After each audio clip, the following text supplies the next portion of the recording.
Yeah, might as well.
Secure that my House of Representatives will be in order.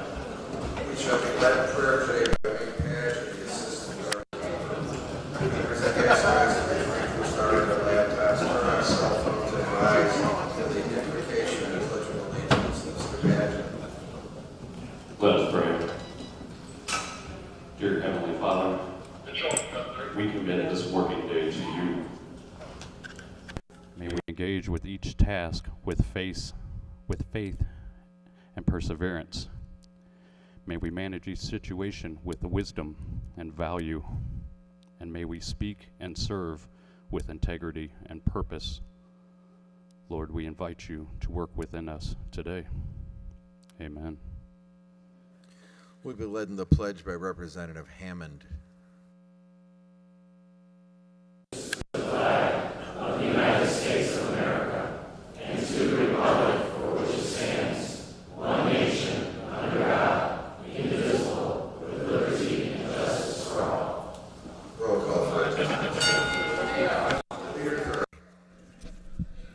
We have no excused absences on this side of the aisle to report today. Mr. Demmer. Thank you, Mr. Speaker. Please let the record reflect that Representatives Ives, Worley, Pritchard, Sauer, and Winger are excused.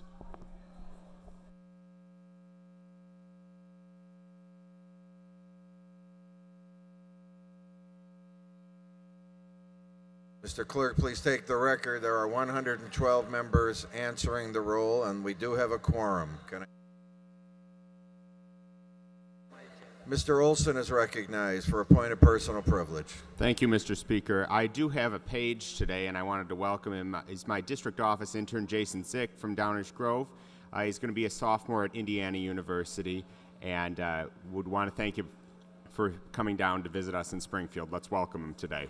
Welcome. You found a very interesting day to be here. Page 9 of the calendar, under the messages from the Senate, appears SJR 46.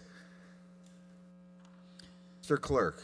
Adjournment resolution. Senate Joint Resolution Number 46, offered by Representative Curry, be resolved by the Senate of the 100th General Assembly of the State of Illinois, the House of Representatives concurring herein, that when the Senate adjourns regular session, as well as special sessions 1, 2, 3, 4, 5, 6, 7, 8, 9, and 10, the Senate shall remain in continuous session and shall stand adjourned until the call of the President. And when the House of Representatives adjourns regular session, as well as special sessions 1, 2, 3, 4, 5, 6, 7, 8, 9, and 10, the House of Representatives shall remain in continuous session and it stands adjourned until the call of the Speaker. Leader Curry moves for the adoption of the resolution. Those in favor say yes, opposed no. The ayes have it, and the resolution is adopted.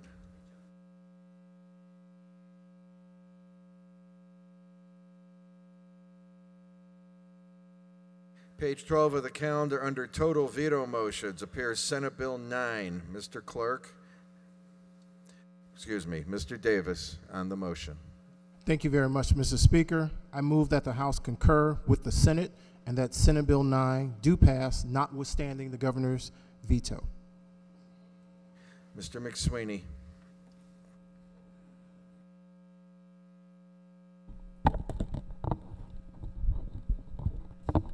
Mr. Speaker, to the motion.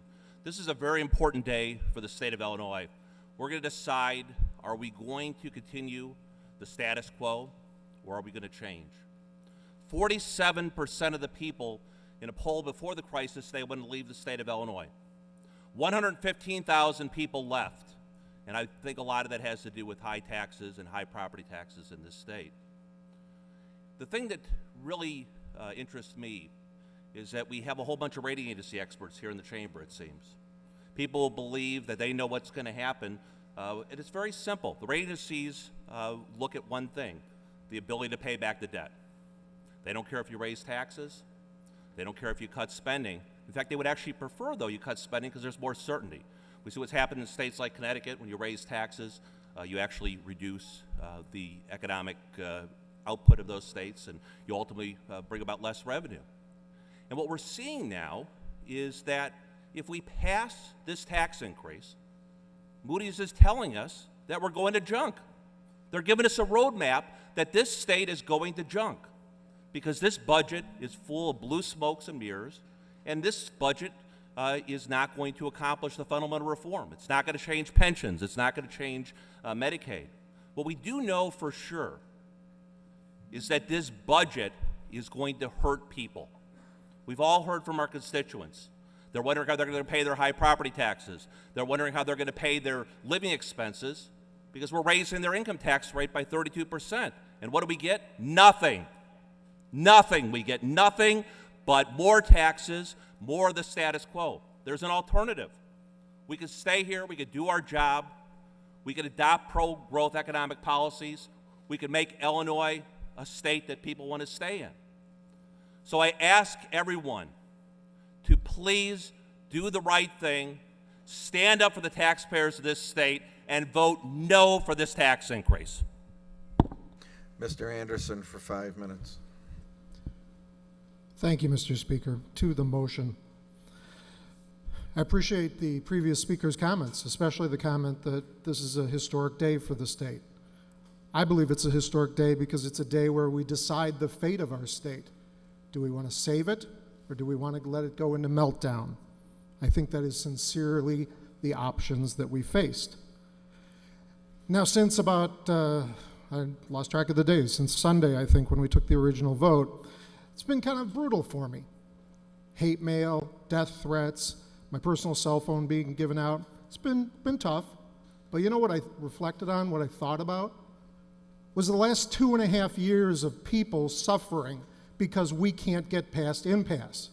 So if I have to take a couple of days of that, I will be happy to do so, because I'm thinking about those people, the people who are most needy, who are most vulnerable, the autism funding, the members of the mental health community, the developmentally disabled, the at-risk youth, our higher education system, our education system. They have been suffering far longer and far worse than I ever have.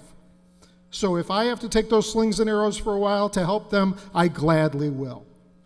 Now, what you've heard today, of course, is that, or yesterday, is that Moody's has indicated that they might downgrade us. They have not indicated that they will. They have indicated that they might. And two of the things that they said would be important in that are, one, our ability to pay our back bills. Representative Harris, Greg Harris, went through that process and explained that that is a part of the bill. When they review it in more detail, I'm confident they will see that. And there is also money to improve our pensions there. Are we done? No, we're not done, but we're moving in the right direction. But the most interesting thing I learned from the Moody's report was the characterization that their concern was the lack of bipartisan support in this Capitol. Who knew that the old kindergarten checkbox of plays well with each other would affect our bond rating? And that's the reality, ladies and gentlemen. The lack of bipartisanship, the bitter infighting that we've been experiencing for 2.5 years, this impasse has affected our bond rating like nothing before. So let me tell you, I've said it before, I'll say it again, impasse politics do not work. They do not work for the state of Illinois. They have never worked. So, Mr. Speaker, Governor, I implore you, we need to work together to get this done, and we have to do that now. Now we have a budget in front of us. And don't forget what happens if we don't pass it. It's not just the certainty of the bond downgrade, because that's what's going to happen if you vote no. We're also out of money. The comptroller has told us we're out of cash. Our state employees are going to get laid off. We're going to have disaccreditation of our universities. Our bonds are going to default. We are going into free fall if we don't do this. So for those of you who say there's a better option, great. Do you have the votes? You do not have the votes. Our options are this or financial meltdown. So my ask is that we vote for this, that we give our state a chance, and that we continue to work on the reforms. I believe that this side is ready to work, and I also believe that your side is ready to work, to continue to develop those reforms to make the state great. So in the end, I want to start where I was about a week ago, which is I asked for all of us together to save the state. But more importantly, we have to save it together, because now everyone has told us that's the only way it's going to get done. Thank you very much. Mr. Morrison for 5 minutes. Thank you, Mr. Speaker. To the motion. This is a historic day here in this state, and I've, like you, talked to a lot of constituents lately, and what they are demanding is reforms. They've had enough. It's true that if you compare the income tax rates in states around us, if you look at just that silo, sure, you could say that Illinois' flat rate will still be competitive. But that's not the only thing that our constituents are looking at. That's not the only thing that businesses look at. When you look at a high property tax, and that without reforms will just continue to climb. My district is in Cook County. For many of you, you live and your constituents are in Cook County. It's just more and more and more. And while certainly we do need a budget, and yes, people do want predictability, but you know what they're getting? They're getting another predictable outcome. When the state of Illinois and all of our local governments run out of money, what do?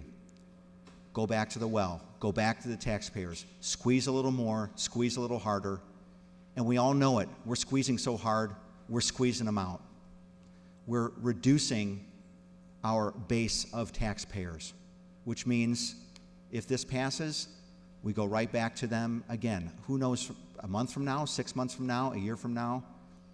It's not going to solve our problems unless we address the fundamental reforms. In the Wall Street Journal this morning, there was a great commentary. America once led the world on tax reform. It concludes this way: lower tax rates do not guarantee economic growth, but they help. So we're doing the opposite, and it will hurt. We're taking more money out of the private economy and allowing the public sector to grow. We cannot have a healthy state. We can't even have healthy government if you're squeezing out the entities that actually provide the tax revenue. We can thrive again as a state, but we have to do things differently. This is the wrong path. I urge you to vote no.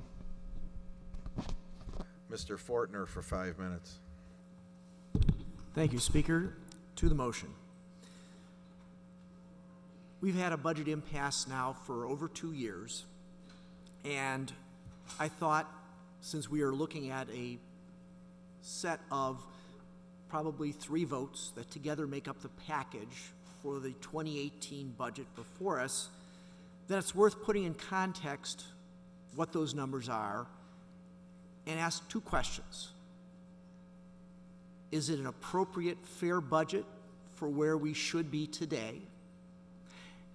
And does it balance based on what it means to have a balanced budget?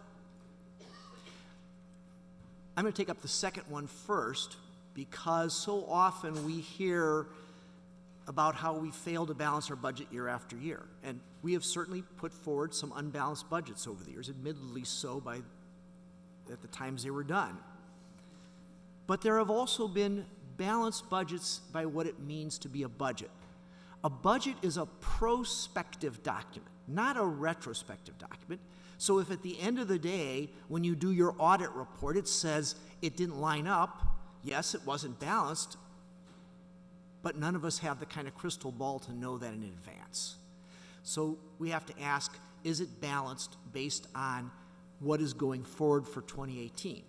And yes, in the appropriation bill, SB 6, that we may see an override motion for as well, in that bill, there are appropriations appropriate to fiscal 2017.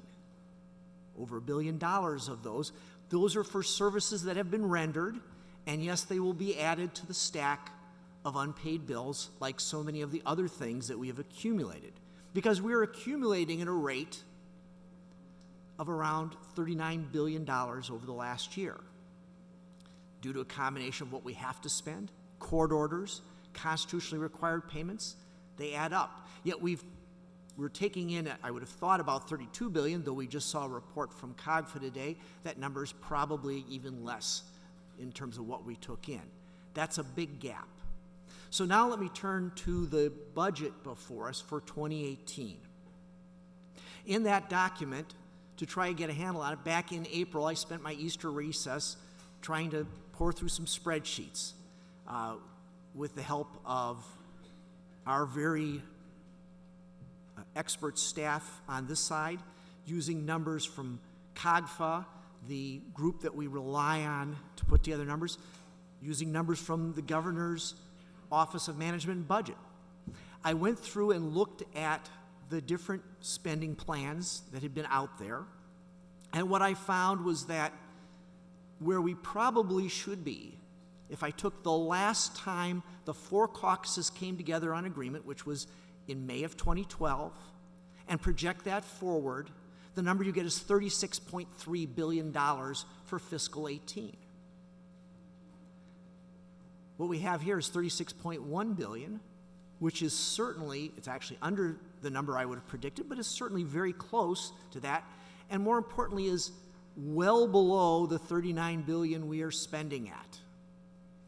Furthermore, the revenue, the motion we are considering at this point, exceeds that budget by a few $100 million, and that's important because we need to be addressing the $15+ billion of back bills we have accumulated. And having some additional revenue is necessary, because there's otherwise, all we would do is we would just manage the cash flow but do nothing for the back bills. We have to have that extra revenue. It's the only way to start moving down on the back bills as well. And between what we have in the BIMP bill, what we have in the revenue bill, the pieces are there. Are they as much as I'd like to see things paid down? No. But they're what we have that brings 2018 into balance. With my last little bit of time, let me talk about reforms, because I would certainly agree there aren't as many reforms out here right now as I would like to see. Things like workers' compensation, things like the property tax system. We need to address those. But that doesn't diminish some of the reforms that we have worked on, parts dealing with procurement, some of the local government work that has passed and moved forward.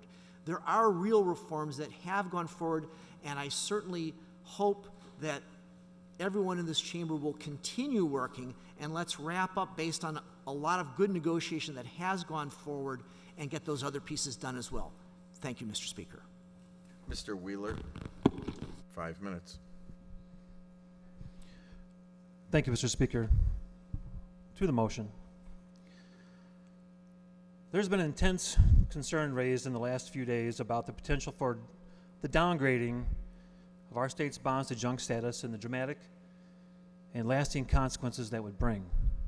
And it should really disappoint all Illinoisans that the General Assembly did not do its job and send a budget along with substantial reforms to the governor's desk back in May to avoid this potential catastrophe.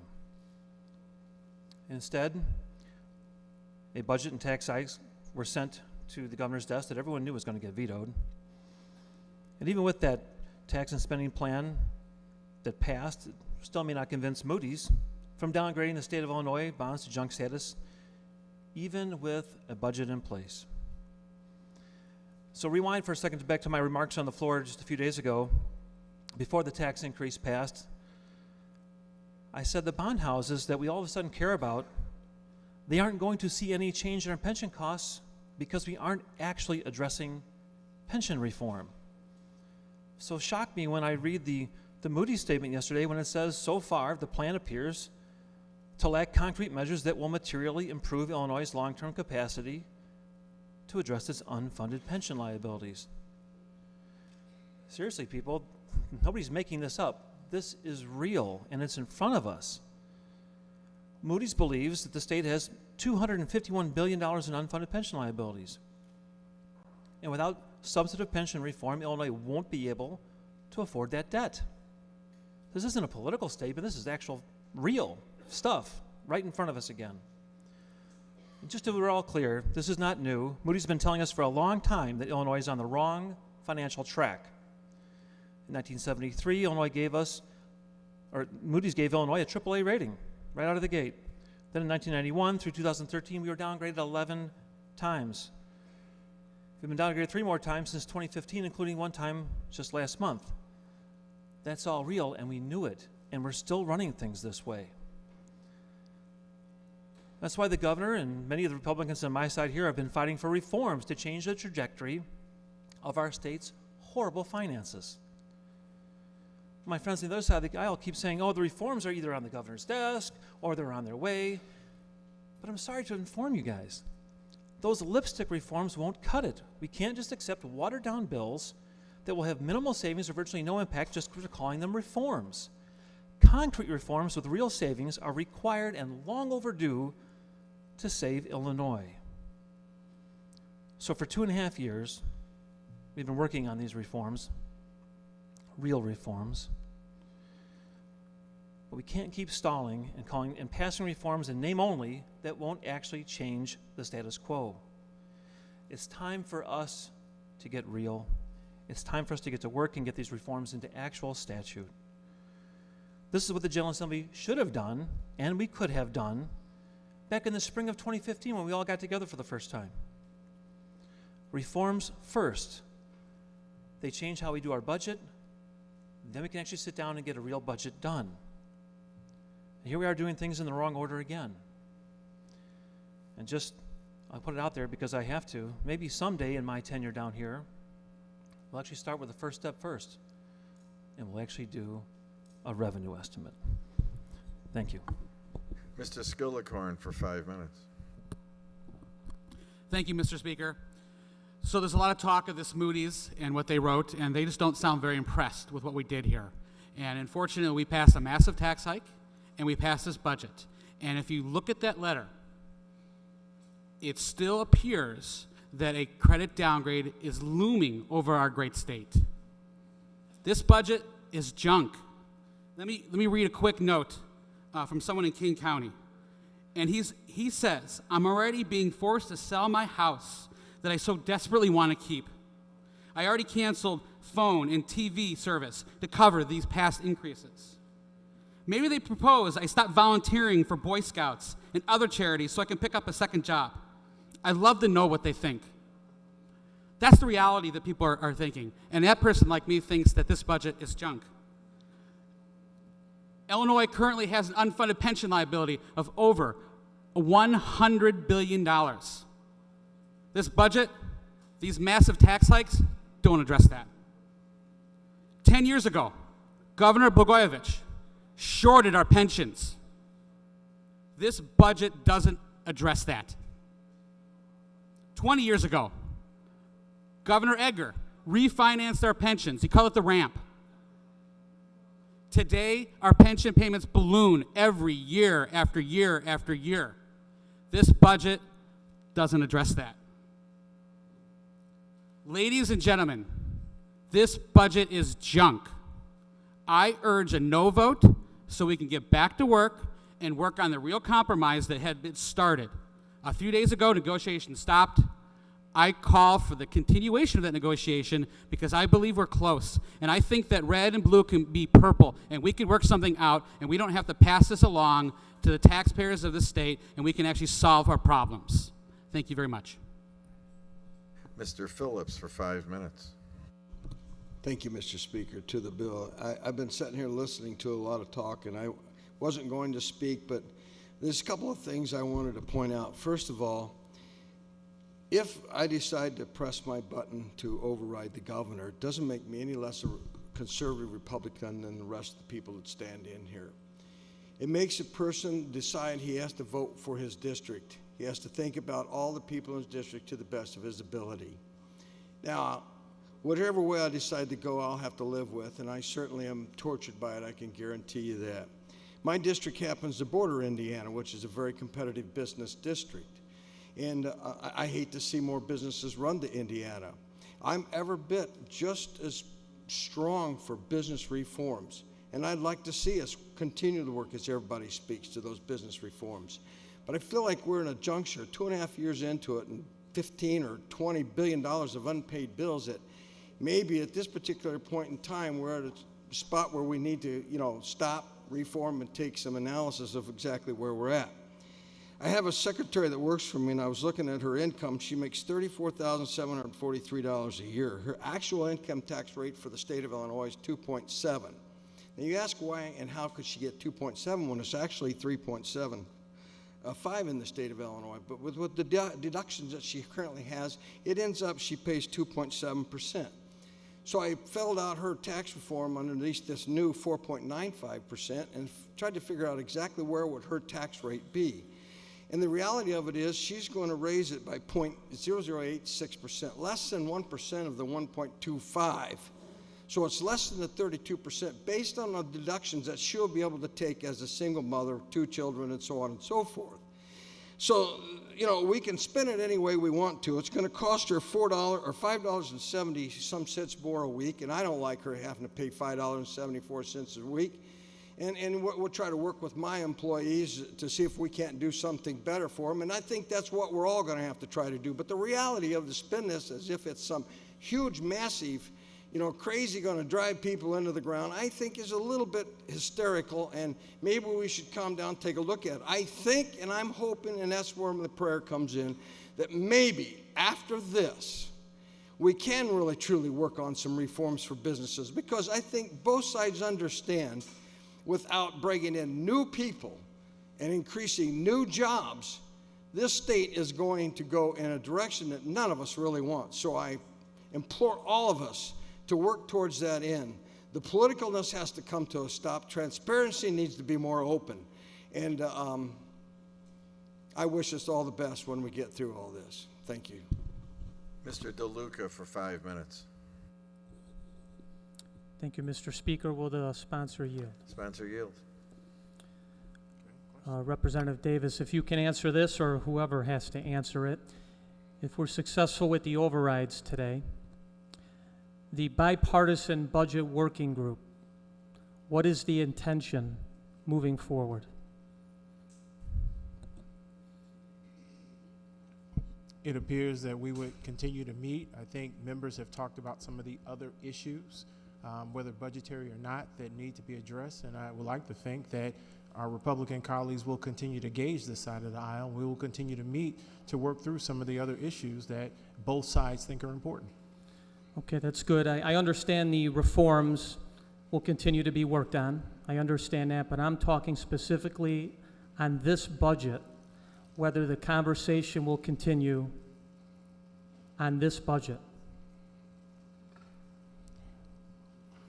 Well, I guess what I would say is that this particular action obviously would override the governor's veto, which means that this budget would be enacted if that were indeed the case. Okay. So clearly budget is an ongoing conversation, so we start the dialogue for the next budget. Okay, I just want to make sure that it doesn't get shut down, because clearly we've all heard from our constituents, and there's a real distrust with the taxpayers who are going to be sending us more of their money.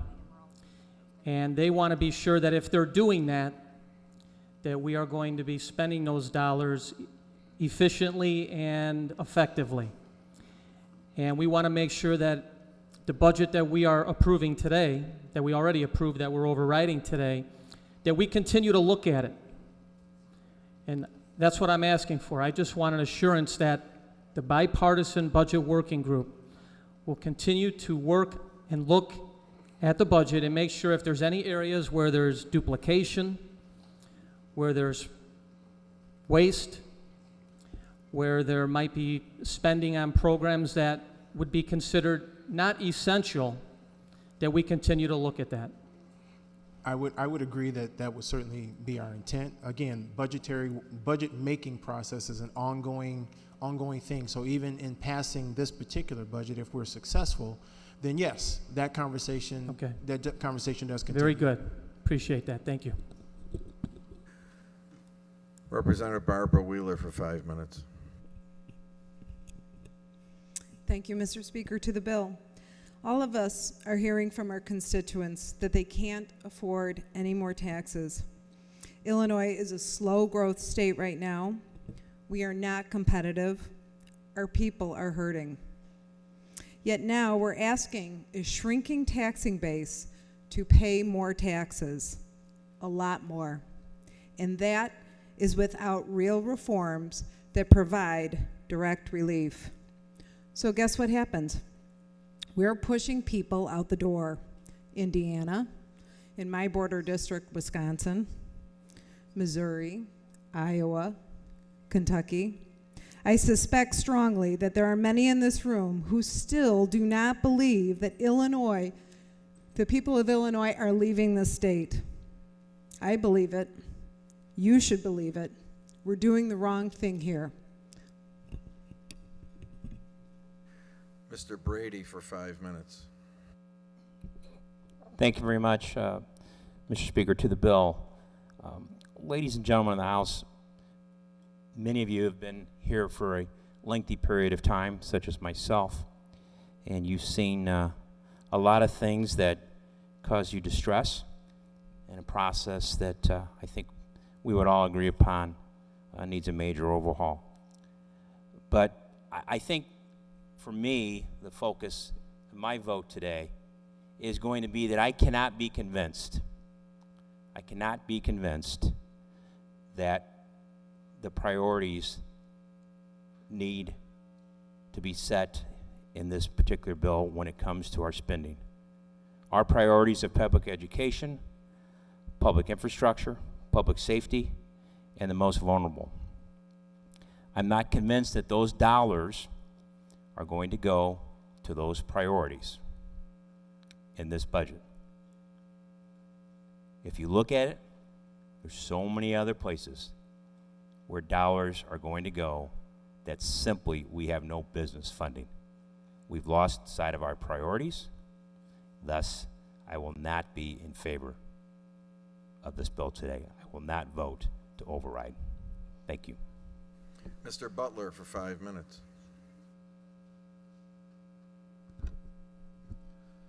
Thank you, Mr. Speaker. To the motion. As I've debated in my mind how to cast my vote on this override, and I have struggled over the last several weeks with this.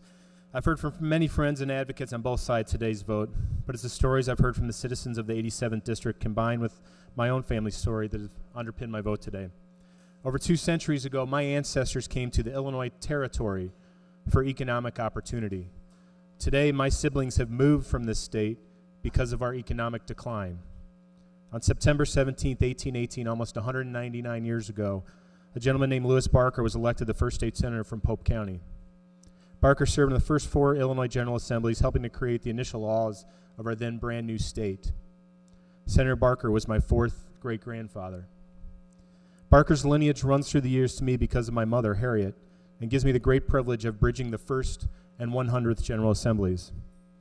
My mother was born in Centralia, raised in the small Marshall County town of Lakin, attended the University of Illinois, and settled in Peoria to raise her 7 children. My parents' business was a small manufacturing company that was forced out of business under the weight of the 1980s Peoria recession. It was Harriet, actually, who was 51% owner of that business. My parents' 7 children, with our deep roots in the very foundation of the state, tell the current story of Illinois. My sister Kathy, raised in Peoria, educated at the University of Illinois, who worked for the city of Peoria and was an elected member of the Peoria Park District Board, has lived in Olympia, Washington, a state with no income tax, for the past 21 years, where she is now retired. My brother Pat, raised in Peoria, who began his professional career working for my parents' business and was the one most likely to take over the company before it was driven out of business, has lived for many years in Kingston, Tennessee, a state with no tax on wages, where he is now retired. My brother Jim, raised in Peoria, educated at Western Illinois University and the University of Illinois, has not lived in Illinois most of his adult life and currently resides in Austin, Texas, a state with no income tax, where he is now retired. My brother Mike, raised in Peoria, a tremendous basketball player who has a standout careers for both Lincoln College and Eureka College, now makes his home in Milton, Wisconsin. My brother Tom, raised in Peoria and educated like me at Eastern Illinois University, lives in Sewanee, Georgia. His two sons, my nephews, have rarely set foot in the state of both their parents. The reason my siblings have left, that's pretty easy. Economic opportunities and states with lower overall tax burdens than Illinois. But it's my sister Sue, as my only sibling who remains in our once proud state. She lives in the district of Mr. Worley. When I hear Grant talk about the enormous burden of property taxes in the 41st district, I know all too well what he means. My sister and brother-in-law will pay almost $14,000 this year in property taxes. $14,000. My sister's been very keen on following the happenings here since I've been in the House. She's by no means a right-wing ideologue. She has no extreme right-wing agenda. In fact, she's probably the most ardent anti-Trumper that I know. But as I've been updating her during this special session, including today, she's grown increasingly frustrated. After informing her of House passage of these bills a few days ago, she told me that maybe, just maybe, it's finally time for them to move out of state, my last sibling in Illinois. And today, I see President Cullerton's remarks that more taxes will be needed after approval of this bill. What am I supposed to tell my sister? Why do I tell you the history of my family? Because it is the story of Illinois up to this very moment. It is a story similar to many I hear throughout the 87th district, of families exiting our state for greener pastures. The representative from Arlington Heights, my friend that sits in front of me, gave a very impassioned defense of this bill the other day. I have a great deal of respect for him. And I agree with the point he made. I, too, was not sent to the Illinois House of Representatives to oversee the destruction of this great state. But my family's history is example A of the need not for incremental change in our state, but for monumental change in our state. Ladies and gentlemen, raising the taxes of our friends and neighbors by 32% without making monumental change to the way our state functions does not solve our problems. It only continues them. Today I stand facing the future of our state with fear that my family's over 2-century legacy in the lane of our ancestors, a legacy that crosses the state from the Ohio to the Fox, from the Mississippi to the Wabash, Bring your remarks to a close. spans every single day that Illinois has been a part of our union. Today I'm afraid that legacy will be snuffed out in the near future. Today, an override of these pieces of legislation will only add to the sins of General Assemblies over the past half century. We continue to pass laws that drive people from our state. And with this override, we will contribute to my family's exodus from Illinois. I cannot, in good conscience, support that direction, and that is why I will be no. Mr. Cabello for 5 minutes. Thank you, Mr. Speaker, to the motion. As many of you know, I do not usually speak on any of the bills that come before us, whether for or against. But I feel strongly that I need to make sure that the people back home have their voices heard. And we can take inventory, we can talk and prove to everyone back home exactly what we have been lacking in this chamber. We've lacked doing our jobs. We have lacked meeting We've canceled session days. We have not been here near enough as what we should be to do the right job. I'm hearing from everybody back home, do what you need to do, but do not raise my taxes. Maybe if we met, we could have done some priority spending. Maybe we could have prioritized the elderly, the children, and the disabled. Maybe we could have prioritized in a budget who gets what first. But no. The urgency wasn't there. We met sometimes for an hour. Negotiations were going on. I say BS. They were not. We have a job that we are supposed to do. We are honored enough to stand and sit in this chamber to make sure that all voices are heard. The taxpayers who pay for all this have not been heard. The will of the people want to make sure that our vulnerable are taken care of, but they want them to be taken care of first.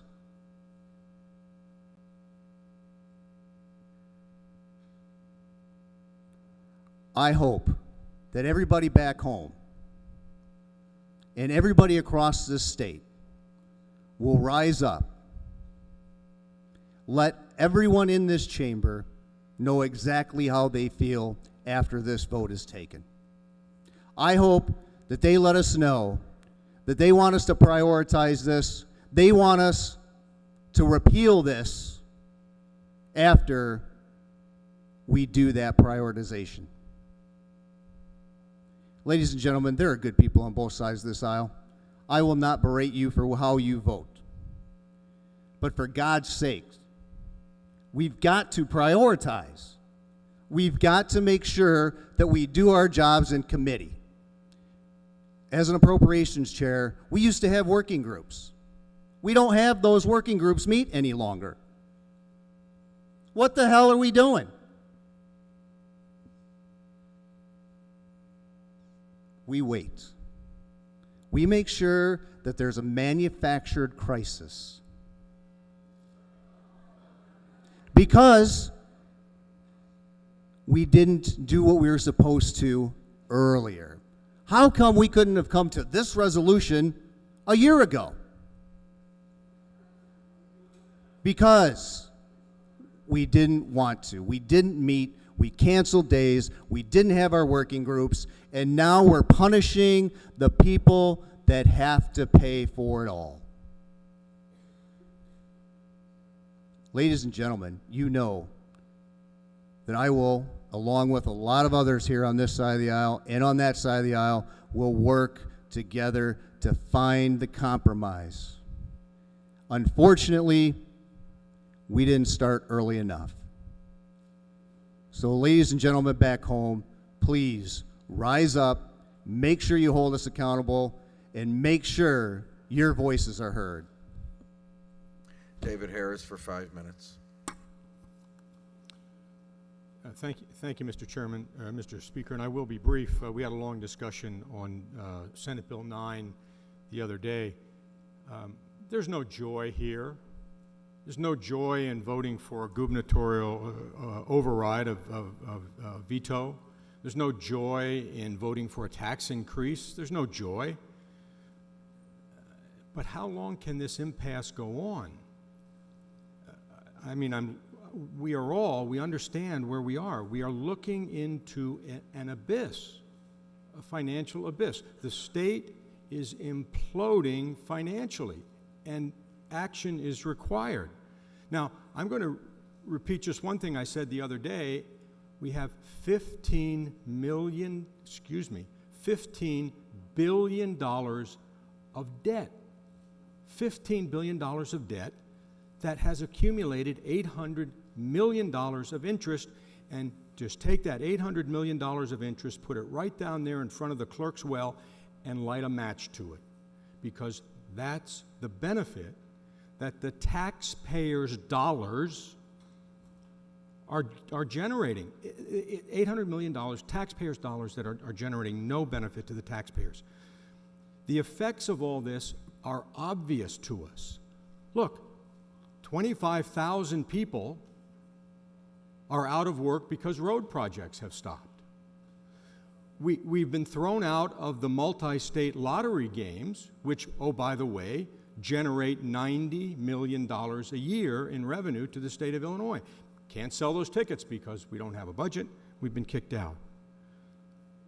The institutions of higher learning are threatened to have their accreditation removed. Who's going to send their child to a university that doesn't even have accreditation? Those are some of the basic problems of not having a budget. And then we talk about the bond rating, and it's a very, very serious issue. And Moody's said they will evaluate based on what we do if we get a budget. They will evaluate over the next period of time. Fitch and Standard & Poor's has said they're just going to hold off. Moody's is going to evaluate and see if we make those other reforms that we've talked about. And you know what? The other side of the aisle has said they will work with us on those reforms, and I take them at the word because I believe them. We want them, they want them, we want to fix pensions, we want to fix property taxes, we want to fix workers' compensation, and we are close. Our leader has said that himself. We are close. We can do it. But if we don't have a budget, with virtual certainty, we will go to junk status. At least with a budget, we hold off, but without a budget, we go to junk status. Now look, we could go for the capital compromise that was put out on June the 14th, which includes a 4.95% income tax. It includes sales taxes on services. It includes a satellite TV tax. It includes gaming revenues, presumably from an expansion of gaming that would be expected to pass. You want to vote for that? Okay, you can vote for that. I'm not voting for that. I've got a choice here in front of me. And I will tell you, and let me address a brief remark to the governor. You are an astute, capable businessman. You understand the numbers here. You understand what the implications of junk bond status. Is that what we want for the fifth largest state in the union? I disagree. I disagree that we can wait any longer to get a budget in place, and I respect those who say otherwise. But I disagree with that. I honestly believe that it is now time to right this ship of state and provide some stability and order to what has been nothing but confusion and chaos. Let's change it. We have an opportunity right now. I hate to vote for an override, and I hate to vote for a tax increase, but in this instance, I believe it's the right vote. I recommend a yes. Mr. Durkin for 5 minutes. Good afternoon. To the motion, ladies and gentlemen of the Illinois House of Representatives, and for all Illinoisans who are watching us today and listening in. Is this the best that we can achieve? Is this the best that we can deliver? Is this the best we can accomplish for the some 13 million residents of the state of Illinois? We've heard about the different responsibilities and the obligations of the state. Yes, I understand that. But it should not always be predicated upon more taxpayer sacrifice. These votes will be over soon, and I will not be supporting the override motions today. I do ask this question. Does today's vote reflect the desires of our citizens on how we spend their money? Yes, their money. the money from their hard work and sweat.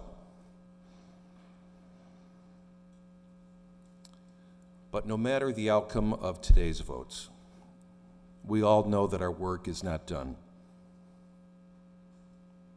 Our legacy must not be determined on today's action. My desire is that it will be determined on what we must do together as a body in the days, weeks, months, and years ahead. Mr. Davis to close. Thank you very much, Mr. Speaker. Thank you to everyone who spoke on the bill. Clearly, we have a different set of opinions on some of the issues, but I think Representative Harris said it best. We need to do this because without doing this, some people talk about that cliff. Well, without this, we're over the cliff. This stops us. Now, is it everything that everyone would like? No, because we don't fully fund higher education. We're still not providing all the resources we need to our human service providers. But this is a step truly in the right direction. This is the direction that we need to go. Someone's talked about bipartisanship and meeting. Well, we have been meeting. Greg Harris has led our budget team, and he's done a fantastic job of leading our budget team, along with Representative Anderson over there. Now, if you weren't invited to be a part of that, that's not our fault. That's somebody else's fault. So if that's what you want to do, representatives talked about being a part of the discussions, well, ask to be a part of the discussions. Don't stand on the outside and throw darts at those who are in the conversations making this work. It's very important. And lastly, let me just say, threats are not the way to govern. We've heard too many times from members on both sides of the aisle that they are getting threats. At what point, some point, you got to take those threats seriously. You don't want to dismiss them because we've seen too many instances in the United States where individuals are taking actions into their own hands and harming people and their families. This is not the way we want to do it.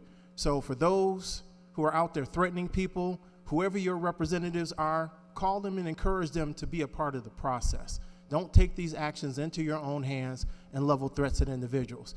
Nobody should have to govern. No one should have to govern under these circumstances. So again, we thank you for those who spoke earlier. We appreciate those things that you said. And yes, this is not over. Mr. Speaker, I ask for a yes vote.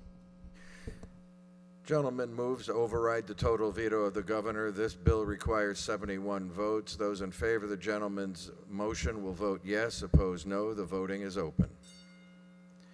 Have all voted who wish. Have all voted who wish. Have all voted who wish.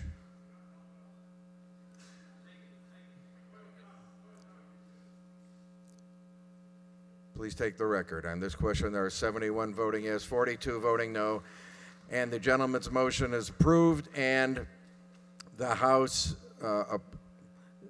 the total veto of the governor is overridden, and this bill, having received a constitutional majority, is hereby declared passed.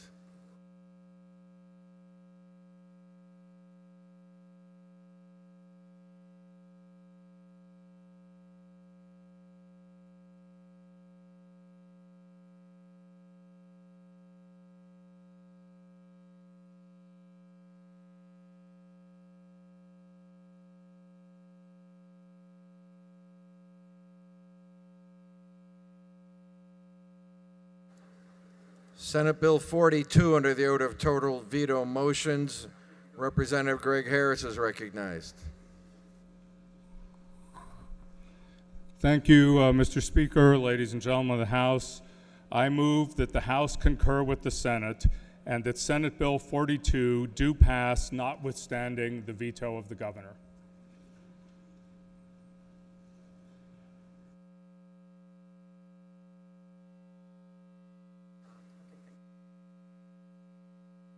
Leader Curry is recognized. Thank you. This is a question for purposes of legislative intent. Are the new bonds authorized by Section 7.6 of the General Obligation Bond Act intended to be repaid on a level principal repayment schedule, as is consistent with Section 9 of the GO Bond Act? Yes, this bill provides no exemption from the level principal repayment schedule as provided in Section 9 of the General Obligation Bond Act. Thank you. That was not only the right answer, it was an excellent answer. I appreciate it. Mr. Harris to close. Thank you, ladies and gentlemen of the House. I would appreciate an aye vote. Gentleman moves that the House concur with the Senate and that this bill pass, notwithstanding the veto of the governor. This requires 71 votes. Those in favor of the gentleman's motion will vote yes. Opposed, no. The voting is open. Have all voted who wish?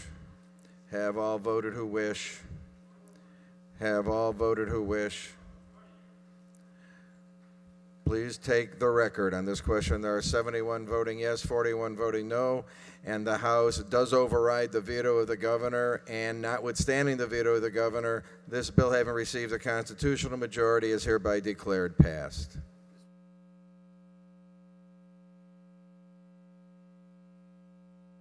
On page 11 of the calendar, under total vetoes, appears Senate Bill 6. Mr. Harris. Mr. Speaker, ladies and gentlemen of the House, I move that the House concur with the Senate and that Senate Bill 6 do pass, notwithstanding the veto of the governor. There being no debate, those in favor of the gentleman's motion will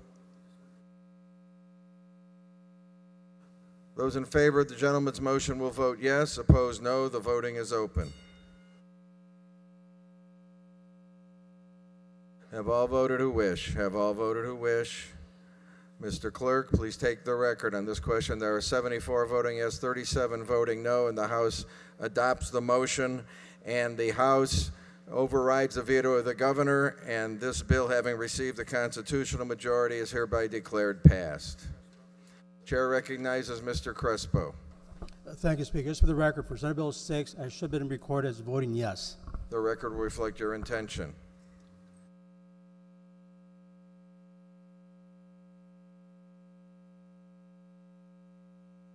Page 11 of the calendar, under the order of concurrence, House Bill 1955. Mr. Fortner, please proceed, sir. Thank you, Speaker. House Bill 1955 is the trailer bill for Senate Bill 1417, which was the update for the E-Waste Act. At that time, we mentioned that we knew there would have to be a trailer so that there would be the provisions to make sure that the EPA could implement it, and other concerns by industry were addressed. After negotiations, this motion will allow us to pass a bill that meets and is agreed by all the parties. I'd be happy to answer any other questions. Gentleman moves that the House concur in Senate Amendment Number 1 to House Bill 1955. There being no debate, those in favor of the gentleman's motion will vote yes. Opposed, no. The voting is open. Have all voted who wish? Have all voted who wish? Have all voted who wish?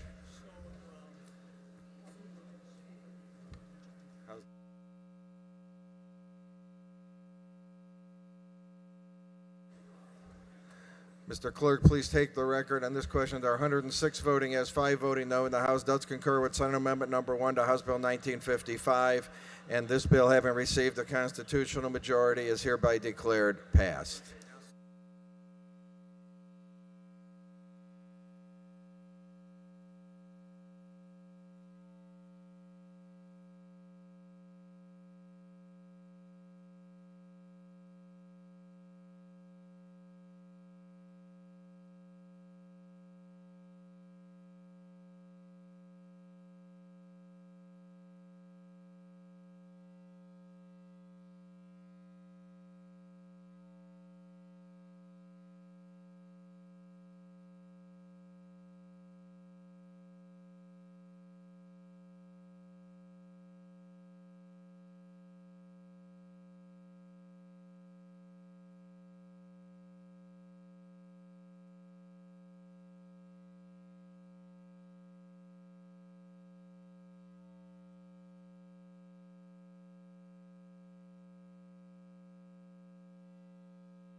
Page 10 of the calendar, order of concurrent, House Bill 270. Representative Wallace, please proceed. Thank you, Mr. Speaker. I'm asking to concur with the Senate amendment, which makes this bill a completely agreed upon bill, allows for Chicago and the state police to have some specific measures in place, and then agencies throughout the state will now have protocol for independent investigation of officer-involved sexual assault. The bill passed with 111 votes. I'm hoping that you guys will support it again this time. Thank you. Those in favor of the lady's motion will vote yes. Opposed?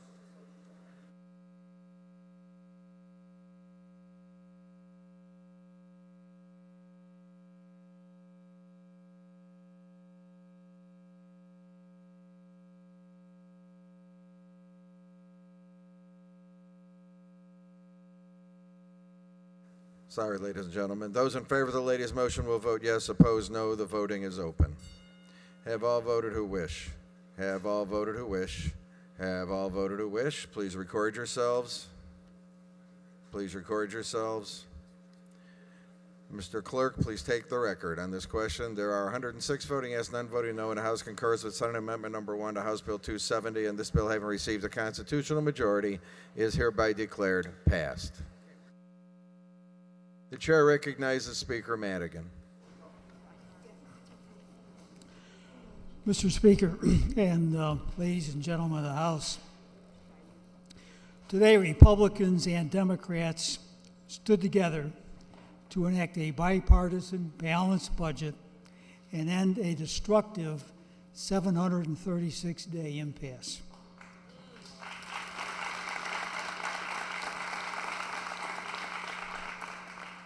Our budget agreement was made possible by legislators on both sides of the aisle who looked beyond partisan differences and put the best interest of our state and its residents first. This is what happens when people have the best interest of our state in mind and work in good faith to come to a resolution. Our agreement shows what can happen when people work cooperatively and negotiate in good faith. Despite the rhetoric, there were many meetings and discussions and much give and take on both sides of the aisle. The people in this chamber did not do what was easy today, but we did what was right for the future of our state. There are a lot of things that will be said about this vote, but the most important thing I can point to is that Republican legislators and Democratic legislators got this done together. And remember, we are spending less than this, under this budget, than the spending level proposed to be spent by the governor. That, in and of itself, is a testament to the bipartisan cooperation that got Illinois its first budget in 3 years. There's still more work to be done. Democrats plan to continue working with our colleagues across the aisle to address the governor's issues unrelated to the budget. We hope to continue to move forward in a truly cooperative, bipartisan manner, and we continue to work to heal the wounds of the last 3 years. Again, thank you to all of you for persevering through this unbelievable struggle. Thank you very, very much.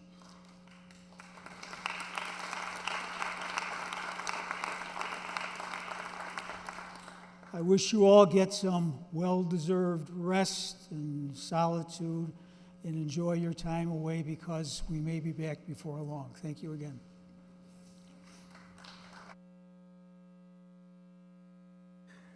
And now Leader Curry, pursuant to the adjournment resolution that we have already adopted, moves that the House stand adjourned until the call of the Speaker. Those in favor say yes, opposed no. The ayes have it, and the House stands adjourned until the call of the Speaker. The 10th special session of the House will come to order with leave of the body. We use a quorum roll call from the regular session as a quorum roll call for the 10th special session. Is there leave? Leave is granted. Leader Curry moved that the 10th special session adjourn to the call of the Speaker. Those in favor say yes, opposed no. The ayes have it, and the 10th special session is adjourned. The 9th special session of the House will come to order with leave of the body. We use a quorum roll call from the regular session as a quorum roll call for the 9th special session. Is there leave? Leave is granted. Leader Curry moves that the 9th special session adjourn to the call of the Speaker. Those in favor say yes, opposed no. The ayes have it, and the 9th special session is adjourned. The 8th special session of the House will come to order with leave of the body. We use a quorum roll call from the regular session as a quorum roll call for the 8th special session. Is there leave? Leave is granted. Leader Curry moves that the 8th special session adjourn to the call of the Speaker. Those in favor say yes, opposed no. The ayes have it, and the 8th special session is adjourned. The 7th special session of the House will come to order with leave of the body. We use a quorum roll call from the regular session as a quorum roll call for the 7th special session. Is there leave? Leave is granted. Leader Curry moved that the 7th special session adjourn until the call of the Speaker. Those in favor say yes, opposed no. The ayes have it, and the 5th special session stands adjourned. The 6th special session, the 7th special session of the House is adjourned. The 6th special session of the House will come to order with leave of the body. We use the quorum roll call from the regular session as a quorum roll call for the 6th special session. Is there leave? Leave is granted. Leader Curry moves that the 6th special session adjourn to the call of the Speaker. Those in favor say yes, opposed no. The ayes have it, and the 6th special session is adjourned. The 5th special session of the House will come to order with leave of the body. We use a quorum roll call from the regular session as a quorum roll call for the 5th special session. Is there leave? Leave is granted. Leader Curry moved that the 5th special session adjourn to the call of the Speaker. Those in favor say yes, opposed no. The ayes have it, and the 5th special session is adjourned. The 4th special session of the House will come to order with leave of the body. We use a quorum roll call from the regular session as a quorum roll call for the 4th special session. Is there leave? Leave is granted. Leader Curry moves that the 4th special session adjourn to the call of the Speaker. Those in favor say yes, opposed no. The ayes have it, and the 4th special session is adjourned. The 3rd special session of the House will come to order with leave of the body. We use a quorum roll call from the regular session as a quorum roll call for the 3rd special session. Is there leave? Leave is granted. Leader Curry moves that the 3rd special session adjourn to the call of the Speaker. Those in favor say yes, opposed no. The ayes have it, and the 3rd special session is adjourned. The 2nd special session of the House will come to order with leave of the body. We use a quorum roll call from the regular session as a quorum roll call for the 2nd special session. Is there leave? Leave is granted. Leader Curry moved that the 2nd special session stand adjourned until the call of the Speaker. Those in favor say yes, opposed no. The ayes have it, and the 2nd special session is adjourned. The 1st special session of the House will come to order with leave of the body. We use the quorum roll call from the regular session as the quorum roll call for the 1st special session. Is there leave? Leave is granted. Leader Curry now moves that the 1st special session adjourn to the call of the Speaker. Those in favor say yes, opposed no. The ayes have it, and the 1st special session is adjourned.